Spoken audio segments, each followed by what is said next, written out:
چی جواک بندی پاریه آه جی درد دل نکد هرچی ندی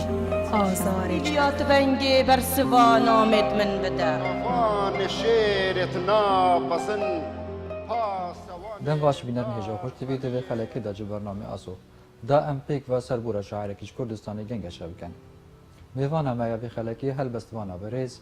ایام عبدالرحمنه ما مستهیام خیرات نویدی داره خیره دار به زور سپاس ما مستا دست پیکن جناب دهی شعری دگل هل بستی کنگی بون و چوا بون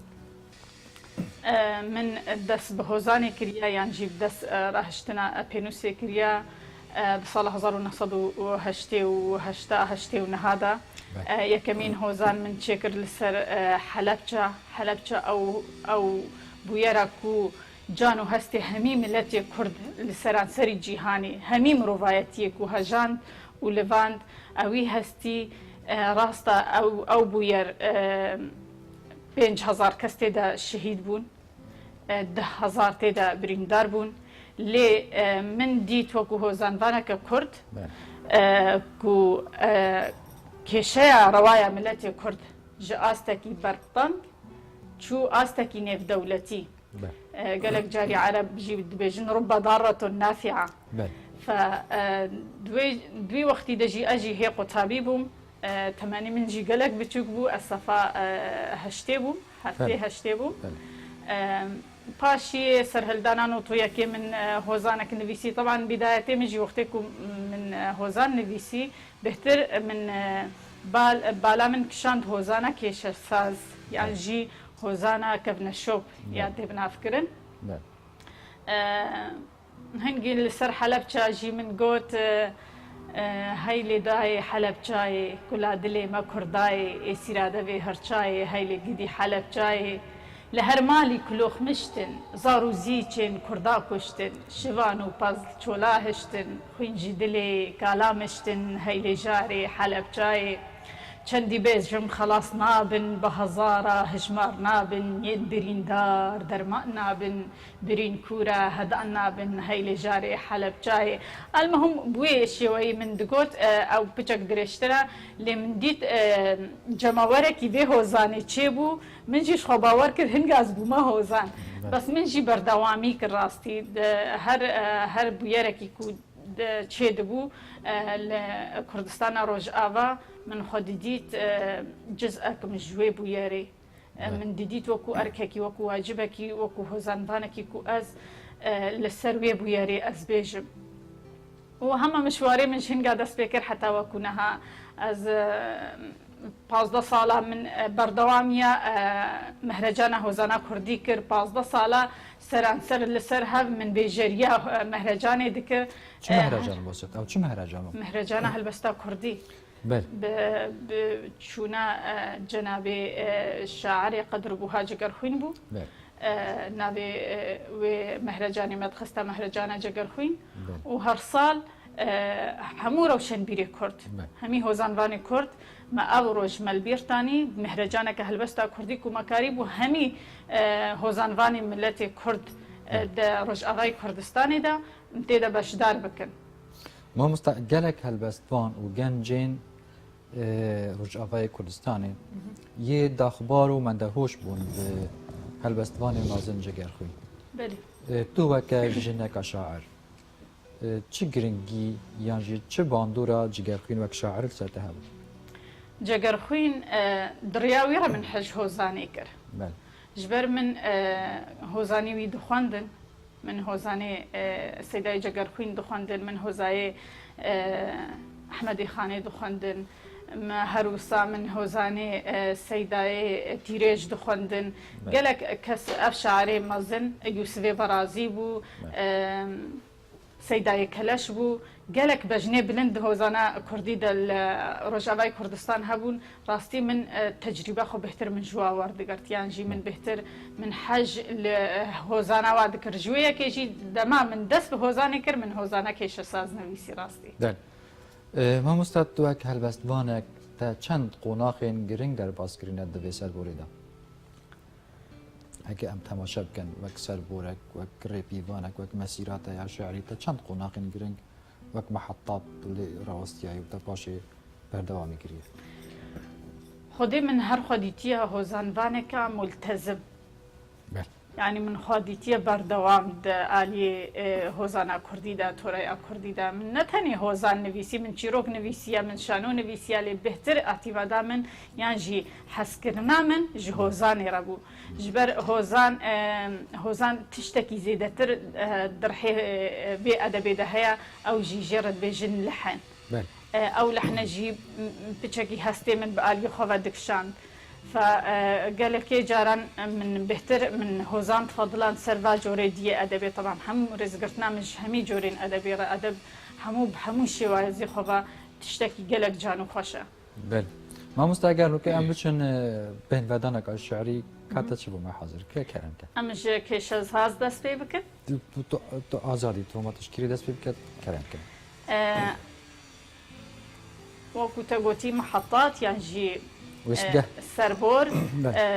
حياته هر هوزانوانه کی ده چه دبن طبعا رواني هوزانوان جي مينا تلوره کی آزاده يعني تجها جخورا لتجها نارا وستي رواني وي روانه کی خوغهيزه لو راجي محطه کی جوا محطات من هوزانه کی ابيني جارك تجربك مره تشبو من نفيسي او خورتك وكو حج كريم بول بس من جي هر او خورته من درفضان جبر نلقوري افكاري مبو نلقوري دخوازيه مبو اري من جي هر قوتي دا هجر لاوك دوم البرخي ميه بيني مينا برخي ذقاريني قري چرخي همي تشتي جدل درخي نا ازبتا رازي نابم هگر کلهان تو آواکی زویان لی دوری راکی تلوران تی ده پیدا کی زرزنگا زیر لسر راکی نا از بیتا رازی نابم گرتو تیره زمینه بی ماموستای اوینه بی ممی جاره برینه بی اوینداره مزینه بی نا از بیتا رازی نابم نئینا بوری کراکا نئینا بوری کراکا خنا وسطی نجیباکا تو من جی ساری خوراکا تناکم تولی زکاکا نا از بیتا رازی نابم بپیچی من بزیو و زیر دکو جی بیر کم ده او پیر لتا کم بن کچین باجیر بتلیانی شان بی مال دیر نا از بیتا رازی نابم جبرتو تولی دجمنا کلاتا پارو جنا وریسی دا رواکنا ایدو بی صح و دجمنا نا از بیتا رازی نابم جبرتو میتی تناکم ببی باهوز باگر ناکم ببی روژی خور ناکم ولی بیجی باور ناکم نا از بیتا رازی نابم بله دست خوش سپاس ما مستا جن طيبات جنا شاعر توك جنك شاعر دي كوملقاك ام بيجن محافظة حتى ردكي قالك جارة أسطنجين تينا بيشيوا تاوك يا عبد الرحمن شو أسطنجي ديتن دوي كوملقا هيدا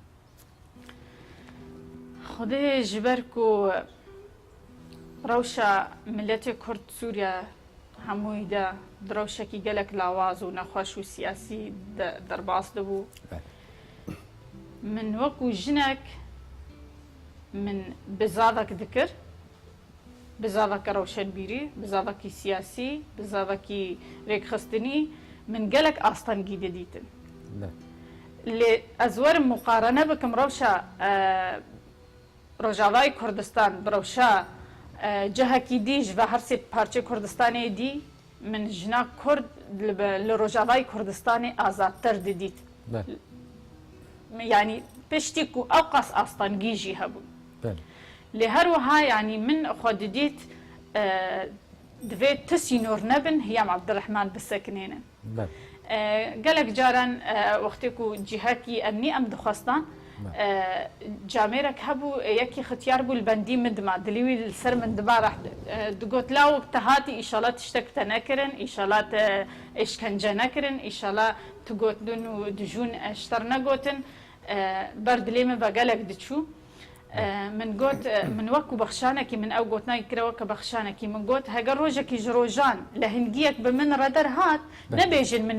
bijî tu jî mîna mêrekî yan jî tu bi sed mêrî lê tenê bêjin şêr şêre çi jine çi mêre بله شیر شیره چجنه چمیره ماموستا داهنان و افراندن الدف هیام عبدالرحمن گریدایی چمرجیه zelal bikim يعني قبار داهناني الدف هيام عبد الرحمن چم مرج هنا حتى قد داهنان اخو بلف عصوين دير باجو چه تمجيل كد چه تد آزريني بهترین ڕەوشە خراپە ملەتێ من نەمازات پشتی شوڕەشە سووری حەتێوەکەنەها ڕەوشە پەنابەرە ڕەوشە کەچ و خۆرد و زار و زیچێن کووردا و ئیر و هەموو دەربەدەر بوونە و لە کۆلان و لە سکاک و لە وڵاتی بیانیە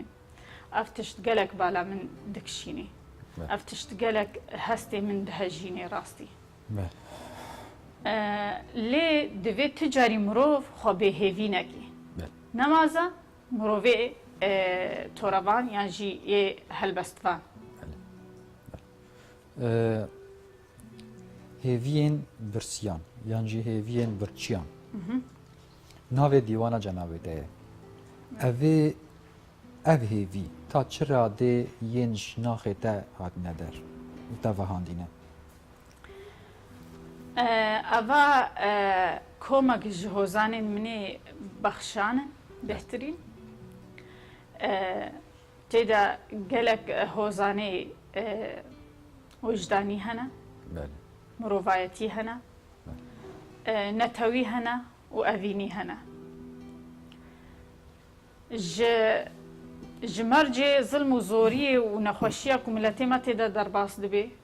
miletê me li Rojavayê Kurdistan gelek carî dima miletekî şeperze û birçî min hozanek yan jî bexşanek min hinga nivîsî li ser hêviyên birçiya min amade nekiriye mixabin bixwara lê her wisa li ser hêviyên birçiya ku min wekû hozanvan min dîtiye ewrek di rengekî viroşkekî de ye ku birçî welatê min xwetavêjinê de di rêka kêşa re li pey dikevin min her dîtiye ku yekî maldar mecîdîkî bixênanek ji bo birçî welatê min duî babetî de yanî بس نهاجی دبن چاپی ده ان شاء الله نزیک ندور بله تو چند شایی ما مستا ببیته نونرا اوان کسا یتو بحثی واد کرد بریا مروف چی بی؟ لازمه مروف بی بله من خودیتیا ممثل یان جی برپرسا ملتی خوا حتی چه آستی آریکاری یان جی وەکهەوی و ئەس دوی ملەتی را خۆوەک وا ببینم ئەزێ خۆوسا ببینم و ئەس هەر خۆ دبینم ژوی کەسی ژوی مرۆڤی ژوی جڤاکێ فپێتڤیە دائیمەن ئینسانی ئەدیبیان ژیە شاعر خوا ji astê miletê xwe bibînê wextê ku mirov xwe ji astê miletê xwe nebînî mirov nagihê êş û azer û yani ne çiye cihekî veqet yayê xwe sewmehekî ji xwe re çêket û ji jor da biaxivît yani beşek wî ji vi miletê min her xwe dîtiye Hiyam Abdurrahman wekû mirov bi hemî mirovara jiyana xwe bikê ne tenê bi Kurda re min xwe dîtiye mirov bi hemî mirovê cîhanê re مامۆستا لرجعوي كردستاني حتى رادكي هالبست وشاند بقشتي يعني يا بزحمت بو يا بقدغه بو اوه چنده باندورا خو حتى چه رادل سر بورات اشعری کریه ام قالك ام ايرو هستي ما غمجين دبي وقتي ام بحثا روجاواي كردستان دكان طبعا ازنا جوازيكي ددما روجاواي كردستان هر وكي روشا هر چهار پارچه كردستاني دوي استيرا درباس بويا لي وقتی کو از خود بینم لروجاوای کردستانی بهتر من ایشو آذریاوی پارچی من بهتر دیدیم. طبعا هوزانوانی کرد یعنی جی ادیب کرد لروجاوای کردستانی دگلک مرجن زور و دجوار و نخوش دا درباس بویا دبن ترسو و دبن چاوادا مایا گلک جاران همی چالاکین خواه بدزی کرنا د سالا 2022 ما وەکو چەند کەچ و خۆرد مە ئەوەکی سەقافی ڕەوشەنبیری مە چێکرد ناوێ چادە قامشلۆیە ڕەوشەنبیری مە سمینارێ دار دەخستن هەمی ئەدیبێ کورد یان ژی ڕەوشەنبیرێ کورد مە تێدا ئامادە دەکردن لێ هەروەکی دبن چاوەکی تەرسۆک دەڕاستی مە دەبوراندن یان جی مهرجانا هلبستا کردی جی کومه چه دکر مل دزی دکر مل خانه دکر مل جه گرتی دکر مل چولا دکر مل جه آستانگ ما چه دکر جبو نوی هشکره کرن و پاشی حوالی ما نو نگرتن جبر تیتا بیرا من بری ازوار باشوری کردستان مهرجانا داوی لموسا گورا چه بو مل خانه کی کر او مهرجان 125 هۆزانوان تێدا ئامادە بوون بەشدار بوون هەروەکی مژی بێژێریە مهرجانێ دکرد ئەمنێ سیاسی سووری هاتن دۆرا جهێمە گرتن و چ تشتێ ئەرشیفێ لەسەر مازامە ڕاهشتنێ دەبخۆرە برن کامیرێ و تسەوراندن هەموو برن سێ هەڤال الويدي قرتن هاتنا قرتي جهدا مان مدكي باش او جي عمر اسماعيل هذالك مي هوزان فان بو عبد الباسط جي هذالك مي هوزان فان بو شقامش لوبو و يسسيا جي خداني مالي بو يكو جه دايما او جه جي خانا بازا كي بو متى ده تشكر بو نكو او جه قالك خوش وبرفره بهن خوش بو مدخانه پازا کی ده جی چکر بولی ولو جی ام دستی و نفلتین مخابن وقتی ارشیفه ما جی برن من دیوانک هبو 108 هوزانه من تیدد نقبه هوزانه خوبخش و هوزانه کش ساز ده ارشیفه تا جی چو ارشیفه من دورا پاشی المالی دورا چل مسودی الجمن الدف من هبو لی مقارنه بکی ب 108 هوزانه را تشتكي قالك عندك الجمن ما ما مستعمل جارة كتيب چن بين بدنك أشعري وأم دي بردوام بن باش كرم واتشا أو دبي تو آزاده هم تشوف آزاده جبركو أم نها درو بجشنا جنيفا ديتشن هشتي آداري بردرگاهانه نزيك بردرگاهايا من خواست از وکو جن تشتکی جبوی جنه بیجم ده 2014 دا ما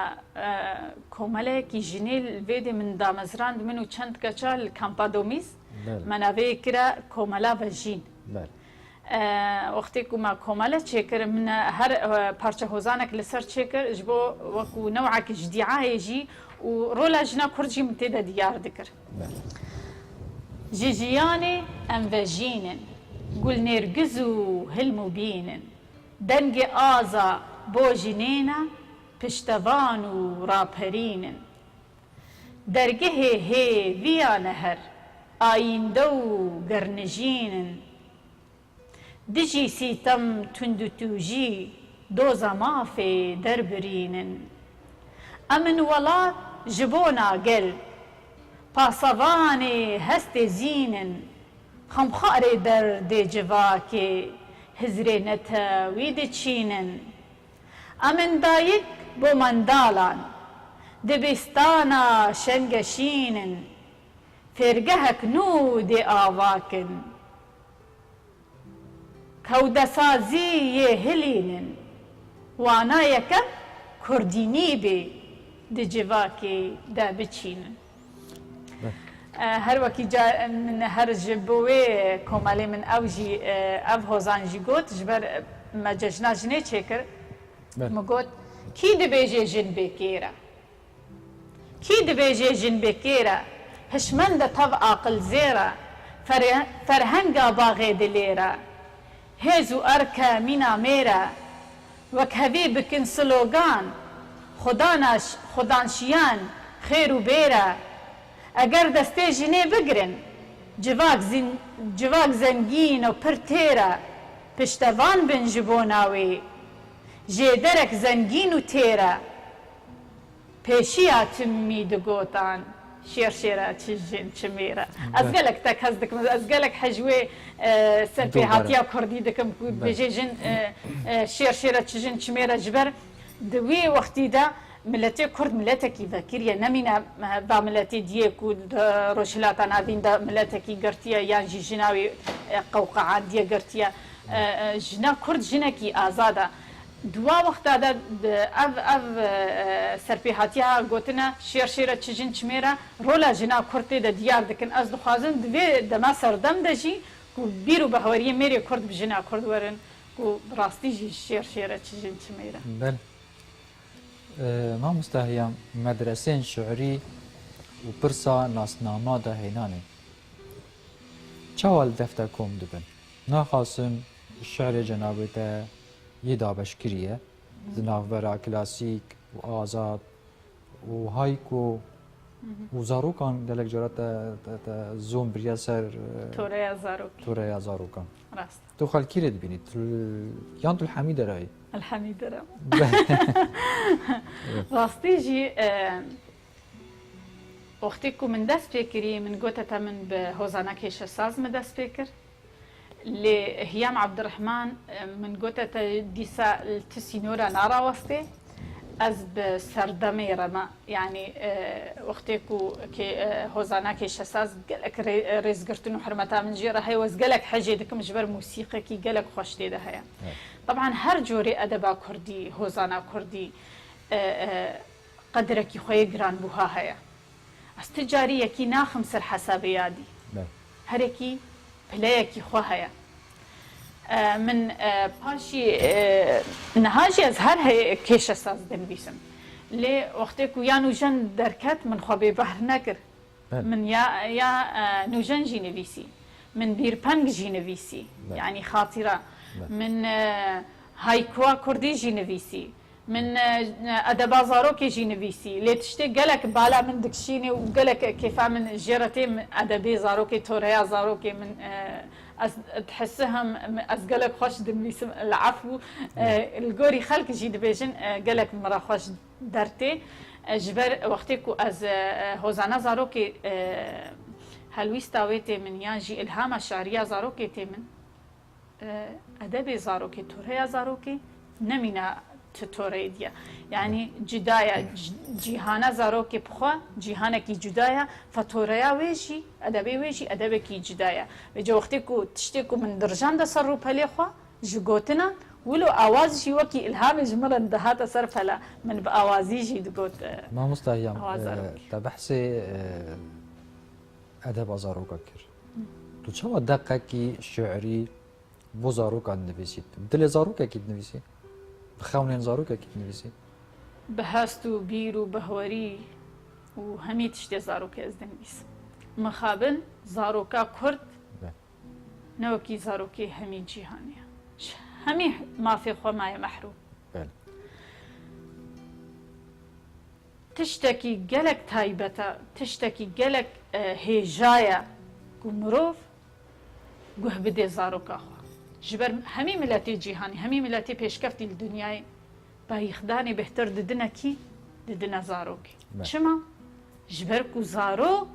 بنگەها هەری ئەساسیە هیمێ مرۆڤایەتیەیە ji avakirina kesayetiyê re ji ber wê yekê jî min gelek bayixdan da zarokê min xwest zaroka Kurd jî mîna hemî zarokê cîhanê bibe xudan mav weka min ji te re got hozanê zarokê awazê xwe jî bixwe re tanî di biçûkatiya xwe de zaroktiya xwe de hestê min geleke berferah bû tiştek li def min hebû nizab Kurdî çi dibêjinê bi'erebî em dibêjinê halet temerrud daîmen ez zarokekî تیاخی بوو تیا یاخی بوو من hemû waqe min ser xwe qebûl nedikir meselekî Kurdî dîde heye dibêjin çepka bidin babo hat ji Mêrdînê vala hat min jî got çawa dayika min ev tiştî ji mir digot min got çawa bavê min herê bajarekî Kurdî cihekî dûr û ji bajarê Mêrdînê meselen destevala tê ser mide min ez vê tiştê qebûl nakim talema bavê min çûye bazarekî divê hediyekî divê tiştekî diyarîkî bo min bîne vêce min ew tişte min xiste hozanekî bi awazî û min ji bo zarokê got teban bihtirî mebesta min jî bihtir netewî di vê hozanê de hatiye ji her bajarekî ji va parçê Kurdistanê ku çi tiştê xwe meşhûr e ew bajar bavê min wextî herê wê bazarê lazim e tiştê herî buhat sûka wê bazarê de bo min bînî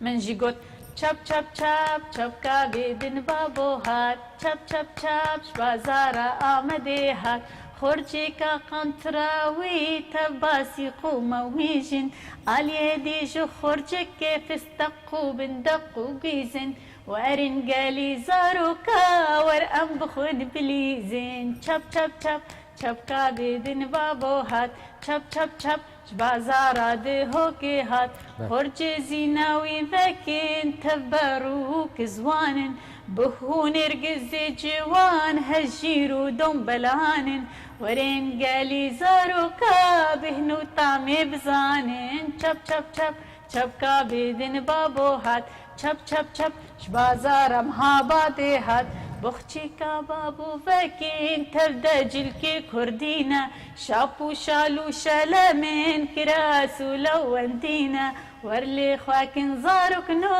پیروز بن چستحینا چپ چپ چپ چپکا بیدن بابو هات چپ چپ چپ جبازارا قامش لو هات دوری که بابو وکین تف پینو سوپرتوکن هل بستی و هوزانا جسرو پلاروکن ورين قالي زارو كافر ببن زمان نوكين چپ چپ چپ چپ كابدن بابو هات بله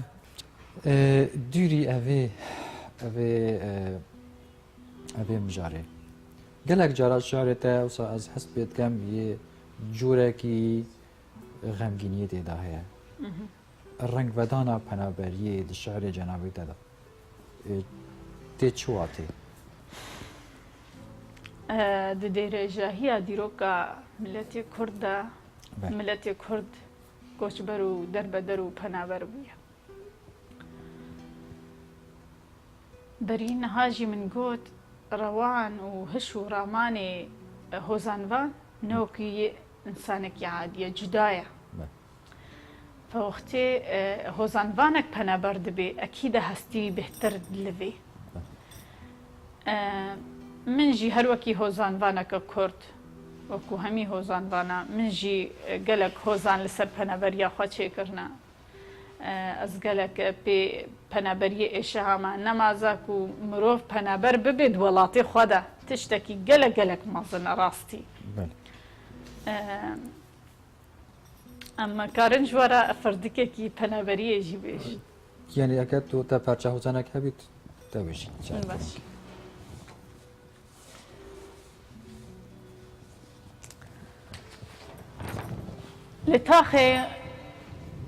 لتاخ و کۆلانên پەنابەریێ ئەس li parsê digeriyam ne li nan ne li diravan ne li mal û xanîkan lê تنێ لە دلێکی دگەریان و بە ئارامی تێدەخەونین ئازاد ببین من لە پەنابەریەدا من گەلک ئەوێ لەسەر پەنابەریە گوتنە لێ دوێ ئینسان دائیمەن خوا بەهێوی ببینێ خوا بەهێوی نەکێ وەختێکیدا ساڵا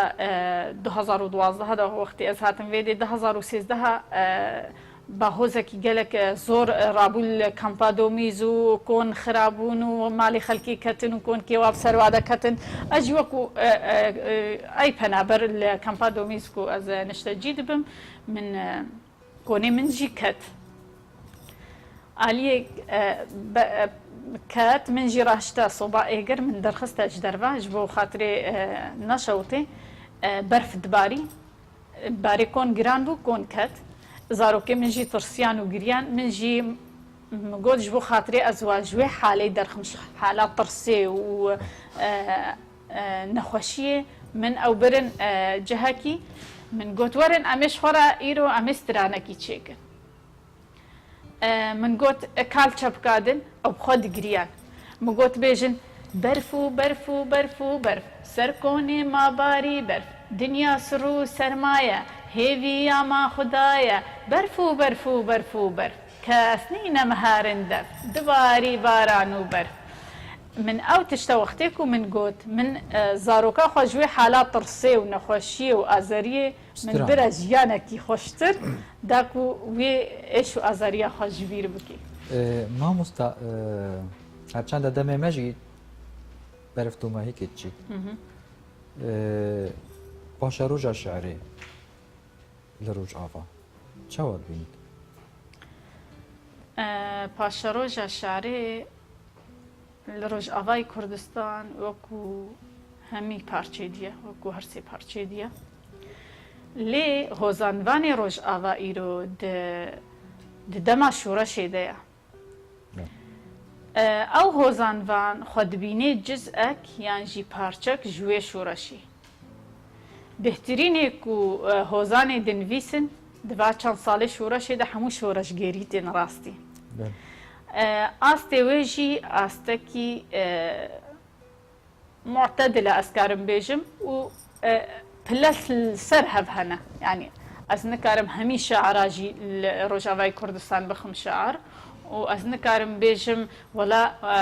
هۆزانوان لە ڕۆژ ئاوای کوردستان ژینینن نه بەری نەهاژی من گوت مگۆ بەژن بلند هەنە واری هۆزانە کوردی لە سووریادا سەیدای جەگەرخوین مامۆستێ هۆزانەیە سەرانسەری کوردستانی ئاستێکی باشە بەردەوامە و نەرینە مدا تاالەمە بەردەوامە ئەکیدەوەی ئاستێ باشتر و چێتر لێکردن وێ ئێکردن بەل مامۆستا دەمێمە خلاص بوو تێرامە نەکرد تێرامە نەکردی سپاس بۆ جەنابێتە سپاس بۆتە هەموو ئەندام و کادرێنوە بەێ هەلبەستوانە بەڕێز یام عەبدوڕەحمان سپاس جارێکە دیتر کۆت و بێخەلەکێ میێوانە بەرنامەی ئاسۆ بوو ئەژی گەرەک کێپۆش بووم زۆر سپاس بینەرن هێژا خۆشتی بیت بەوێ چەندەم گەشن دومای کافێ خەلەکێ حتا ئەم هین و دیدارەکە دیتر بمینێن شاد و بختەوە بەندی پاریە هێژی دەردێ دل نەکرد هەرچی نەدی ئازارێک یات بەنگێ بەرسڤا نامێت من بدە وان شێرت ناپەسن پاسەوانێ